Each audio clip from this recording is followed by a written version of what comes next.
Hi, folks. You're listening to 99.1 KFMG LP Des Moines. We are a listener-supported service of the Des Moines Community Radio Foundation, and we broadcast from facilities high atop the Hotel Fort Des Moines, which is open for business at 10th and Walnut in beautiful downtown Des Moines. And we stream worldwide at KFMG991.org. Take back the city for yourself tonight. I'll take back the city for me. Take back the city for yourself tonight. Whoa, whoa. Good morning, gentlemen. The Acme Pollution Inspection. We're cleaning up the world. We thought this was a suitable starting point. Yes, Mr. Bond. This is a suitable starting point, and we are going to clean up the world. Hey, folks. Welcome back to another session of Green City. I'm your host, Peter Sherinian. Hi, folks. In the studio here with a very special guest. You have heard of a film called Capone's Whiskey, and if you haven't, it is about Templeton Rye. And Templeton Rye made in Templeton, Iowa. Of course, it was made originally way back starting in 1916. Well, a young man named Kristian made a film, a documentary about Templeton Rye, the history of, and now the new production in Templeton of this product, which is great for Iowa, something unique just for Iowa. And he's here to talk about the film and talk about some other things. Kristian, welcome. Oh, thank you, Peter. So, 1916, we started, this is before Prohibition, okay? And Prohibition came along in actually the law was came into effect in 1920. So they were making it legally previous to, and then it became illegal, but they were still making it. And what's interesting is the federal government really didn't care. I mean, they really didn't care until later, until crime got involved. And Mr. Capone, of course, became a aficionado of this product, and he called it the good stuff. And it is the good stuff. So there's a history. We want to talk about the history, but there's a history that a lot of people don't know. What that is about Prohibition. And one of the things, when Henry Ford first came up with his automobiles, he wanted them run off alcohol, specifically grain alcohol. Well, J.D. Rockefeller didn't like that. And so he actually wrote part of the law that deals with Prohibition so that the production of grain alcohol could not be made, so that then it forced them to use gasoline. That's one of the reasons we have gasoline automobiles. And a lot of people don't know this. We could have been running off grain alcohol this time, and farmers would be rich like you wouldn't believe. But J.D. Rockefeller came along and screwed everything up. So it's funny that you bring that up. We made two different versions of the film. We had a version that you saw in the theater, and then back in October, I had aired a 30-minute cut with cutting room floor footage that aired alongside Ken Burns' Prohibition. Yeah. 30-minute film. And we had a few more interviews in there, and one of them was about Joe Earlbeck. Joe, in the interview, it was with his grandson-in-law, and he was basically, because Joe never had any sons or grandsons of any type. I mean, he had just really, at the time, he had Rich Danner. Rich, in that interview, he mentions, Joe wanted to get into making alcohol in a big, big way.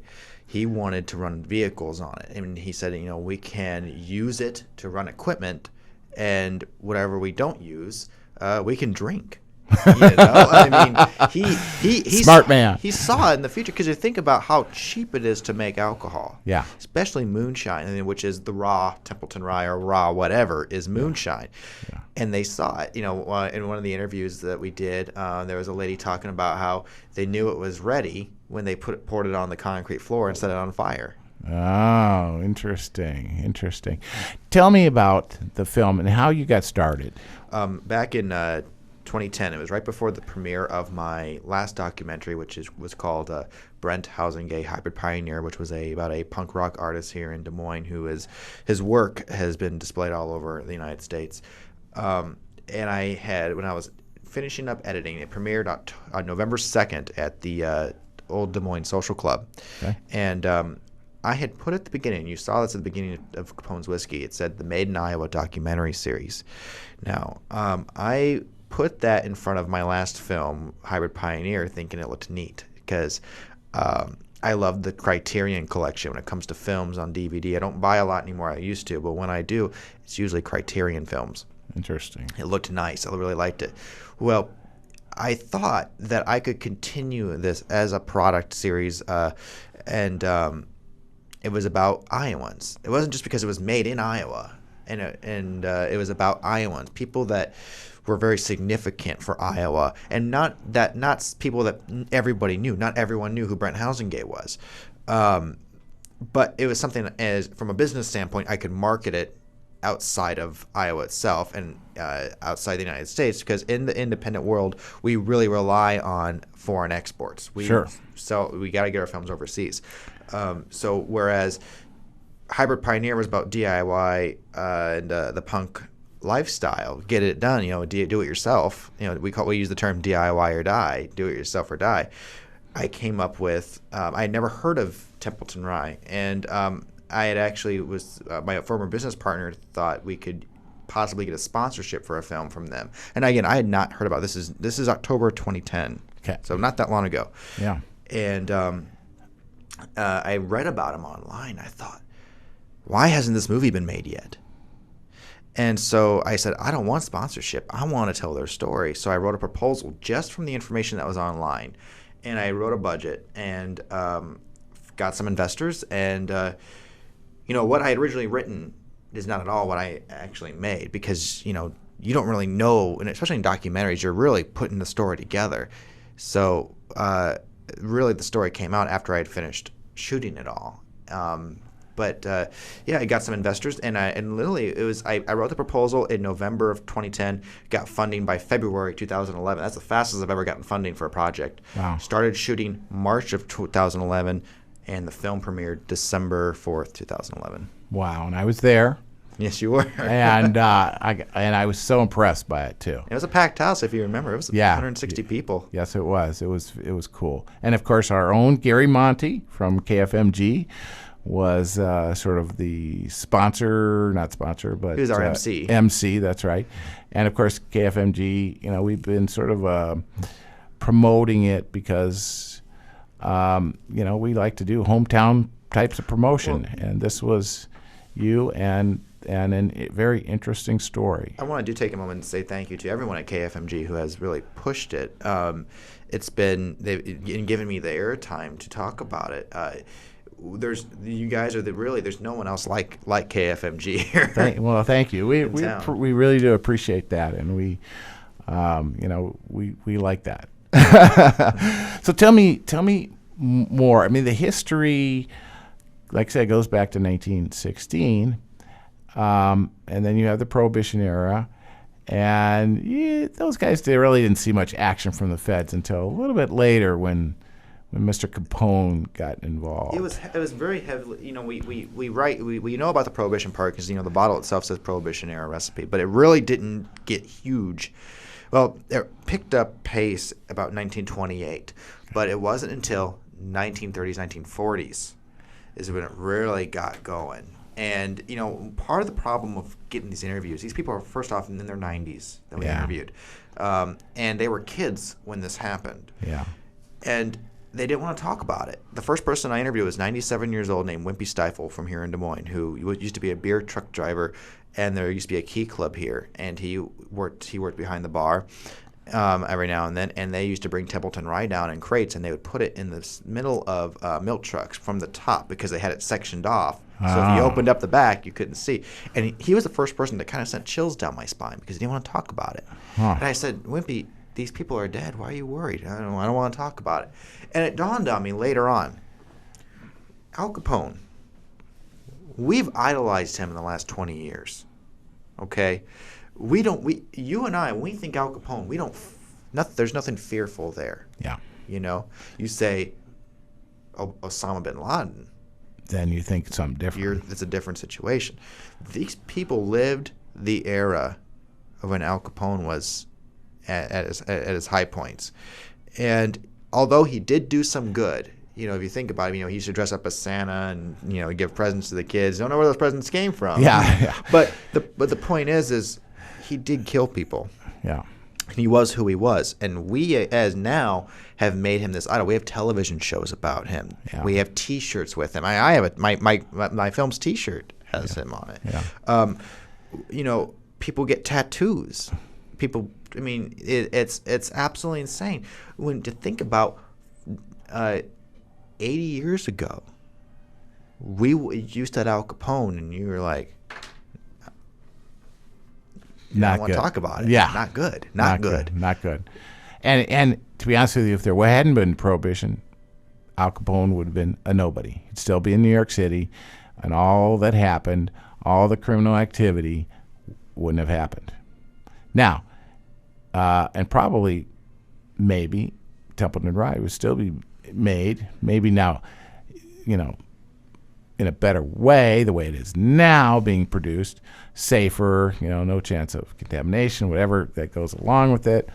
But it wouldn't be an interesting story, would it? No, I mean, and it wouldn't be about the survival of these people. Yeah, well, the people were making Templeton Rye already because in that area, people were making, as you saw in the film, they talk about how they would make beer, they'd make soda, they would make whiskey, and they would. I mean, that was just the thing you do. It was you made whiskey, you took it to parties, you'd have house dances, you'd have barn dances, you'd go to like the 5 Mile House was an old dance hall up near West Side, Iowa, which is not too far off from Templeton, Manning. I mean, it was just part of the way of life. It was something that's for fun. It was, you know, making your own wine, things like that.